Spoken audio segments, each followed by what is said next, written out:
I am your friend, Dr. Charles Apoki. Yesterday night, I was watching videos from Madagascar, the protests by Gen Z in Madagascar. It is alleged that the President Andry, his name is quite long, has fled the country with the help of the French president. He is allegedly said to be a French citizen. That is, he has dual citizenship. Let me explain to you. When Madagascar got independence, they gave an option to the citizens to accept being French citizens or they will remain citizens of Madagascar. Madagascar has a lot of immigrants from different countries, Pakistanis, Indians, you have Jewish people, all kinds. But the natives are of two main stock, the Negroid stock, and then you have the other people that came from Indonesia through the sea many centuries ago. So the president is a dual citizen, and that is one problem we have in Africa. Leadership in Africa, we have people who see Africa as home. Their fingers are in the pie to eat and to steal, but their hearts are in another place, either the United States of America or England or France or Dutch or Netherlands or Portugal. And so their hope is there, their heart is there. In some Muslim African countries, their heart or hearts are in Saudi Arabia, not this one, Obi, are in Saudi Arabia, like Idi Amin ran to Saudi Arabia. They keep running there. And they will accommodate you with your money so that you can spend the money there. The Syrian president, even though not an African, ran there. One from Tunisia, I think he ran there. So they have where to escape to. But you, the natives, you, the indigenous natives, you don't have anywhere to escape to. When they fall sick, they can go there. When their children want to wed, they can go there. When they want to holiday, they can go there. But you, the natives, have nowhere to go. I've been to Madagascar 3 times. I brought this from Madagascar. It's the shell of a water creature. This is another one. Something was living inside. And then this is another one. Looks like a cowrie. I bought, very beautiful. I bought them in the market in Madagascar. I will show you another thing about Malagasy people. This is a car. All these fine details were carved by an artisan in Madagascar. I bought this many years back. It has fallen apart. I'll look for the component parts and repair it. I went to pick it from one wardrobe now. So people in Madagascar are very creative, very talented. The best mechanics in the world are in Madagascar, or the most creative and innovative mechanics in the world are in Madagascar. You will see old cars being used as taxis. Citroen that is 80 years old being used as taxi. You will see Peugeot many years back being used as taxi. If you are old, you will know Zephyr 4. You will still see it in Antananarivo, in the streets of Antananarivo, running. Ironically, they don't have parts. They can fabricate parts, fabricate brake pads, because they are about 400 miles from the nearest country on the mainland of Africa. Artworks, very creative. They are very energetic. And that country is beautiful. You have coastline around this big continental mass island. It is the 4th largest island in the world. Wonderful people. Beautiful climate excepting during the cyclone season. Now, every nation is blessed. Blessed with potentials, blessed with people, and blessed with products. Madagascar has some animals that are nowhere else in the world. The lemurs. They have chameleons that are nowhere else in the world. There are no poisonous snakes in Madagascar. There are no lions, no elephants, no giraffes, no rhinoceroses, no big animals. But there are underground crocodiles that live in caves. I don't know whether when it separated from Africa, those crocodiles were already there. Madagascar, you see the baobab tree. Some people even live inside baobab trees. Beautiful place. But the poverty level is very high, extremely high. Those 80-year-old citrons that they use as taxis, they don't have fuel tanks. They don't buy fuel into the tanks. They buy into 1.5-liter plastic container, water container that you have removed the water, and then they put a hose directly into it. You will see the fuel there. But it's a cheap place to live. The tourist potentials have not been harnessed. I slept in a holiday resort there that had, I think, 30-something duplexes. They are owned by the Chinese, extremely beautiful, very cheap.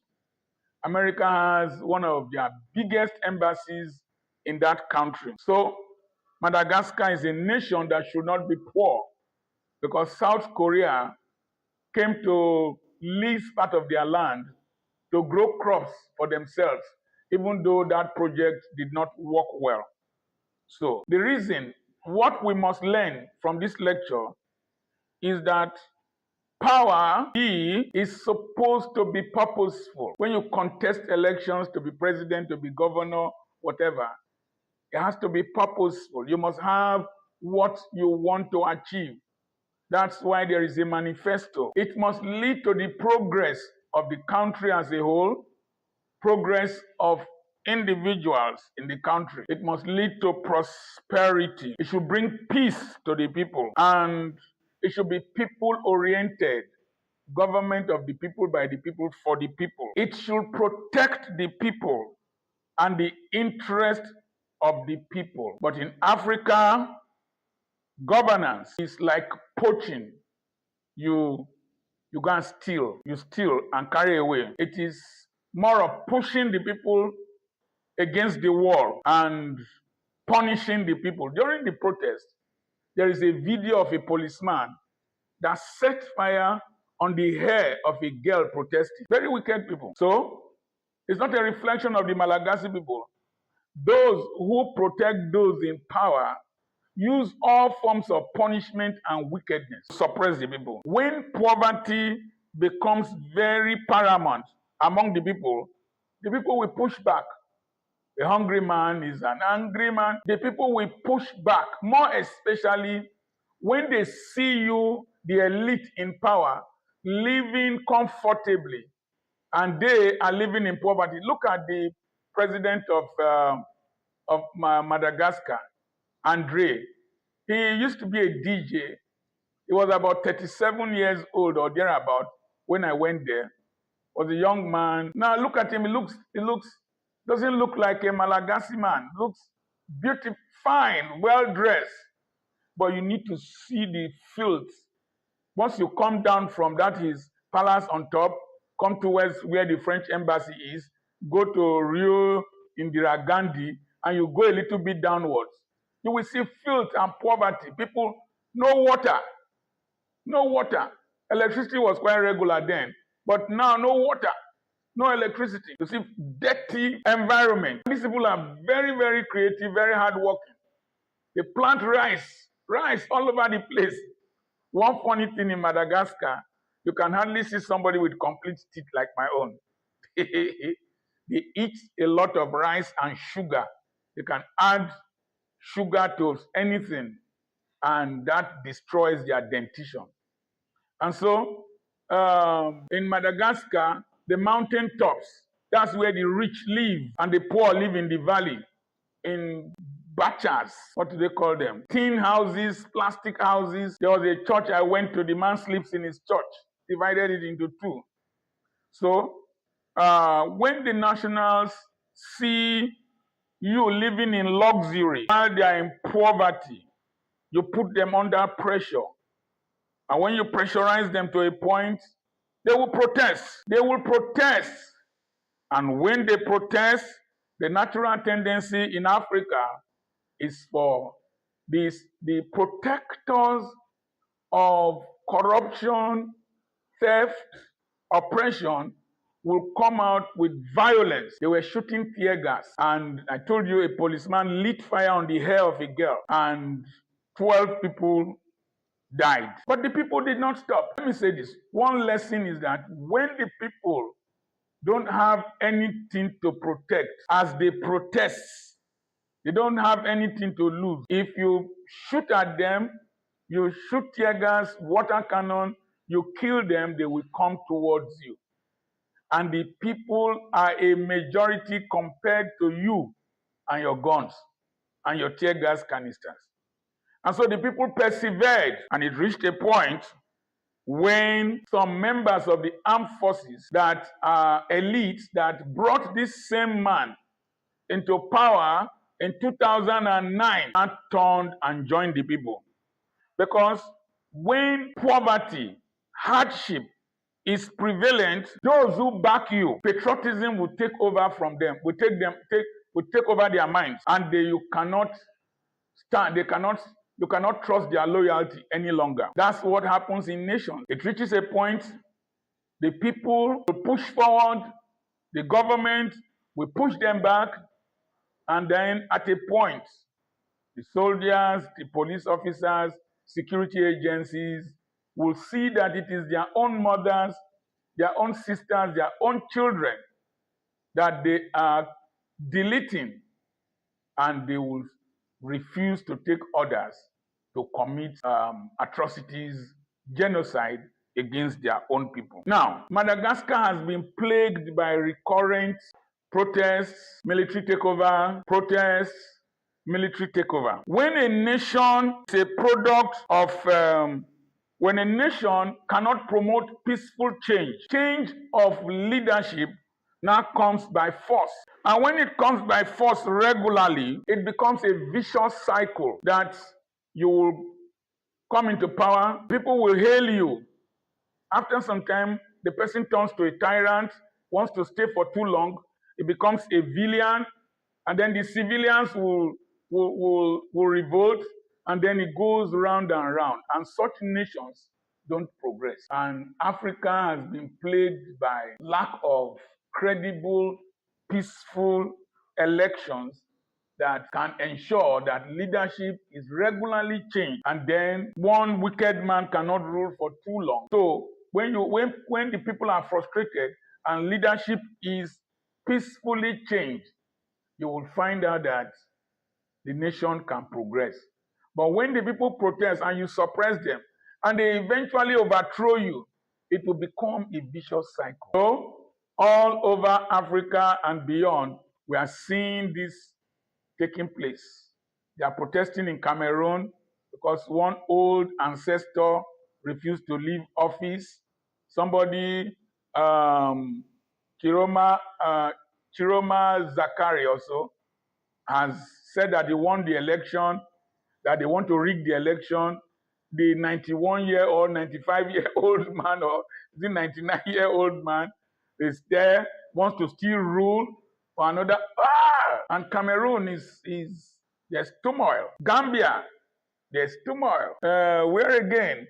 Several African nations, Kenya, several African nations, things are happening. When what you see is not a revolution, I don't call that revolution. It is a violent upheaval that has led to is it democratically elected? No.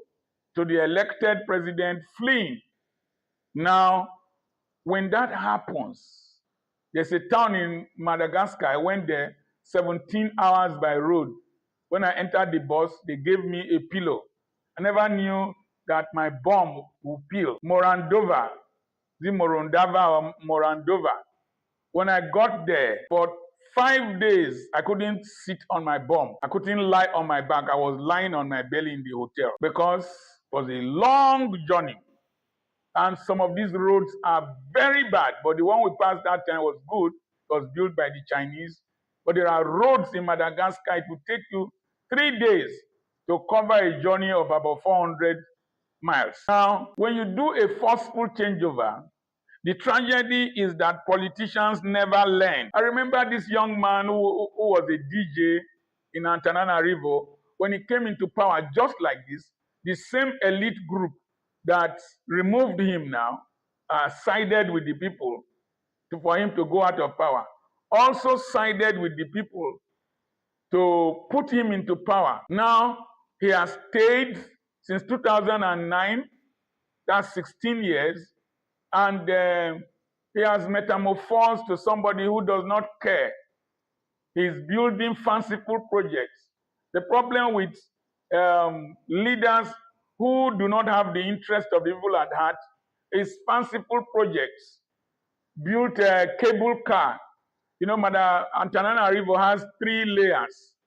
And then the former leadership of Antananarivo built staircases. So there are staircases from the base of the town. You start climbing staircases, then you reach a flat level, you climb until you climb towards the height of the place where the French embassy is, former American embassy was, then the presidential palace is up. And the day I went there, I was so scared because of the height. And then he built a new stadium, built cable cars. You think you are pleasing the people who are hungry, who cannot get home easily, who are sick, no good health care in Madagascar, like many African countries. I did not mention anywhere. Now, Morandova means build and destroy in Malagasy language, because when they build, they are on the eastern part of the island. Cyclones will come from the Indian Ocean, destroy their buildings, they will build again, destroy their buildings. But when I went there, I saw solid buildings built by people from outside Madagascar, built by different kinds of people. Now, unless there is smooth transition, power that is taken forcefully will only create more villains until there is a mental change and a decision that will say never again. The same people another set of people will come into power.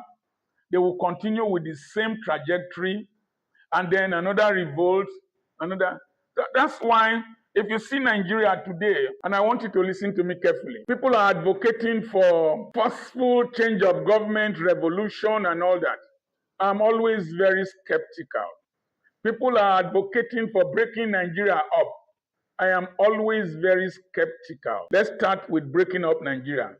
If you break up Nigeria, it is the same people who are in the western part of Nigeria that are oppressing themselves. Somebody beats a dispatch rider to death. People are being suppressed. If you break Nigeria, the eastern part of Nigeria, the same people will be there. The same kinds of people will be there. If they win the south, they will be here. The north, that one will even be worse off. So breaking Nigeria is not the issue.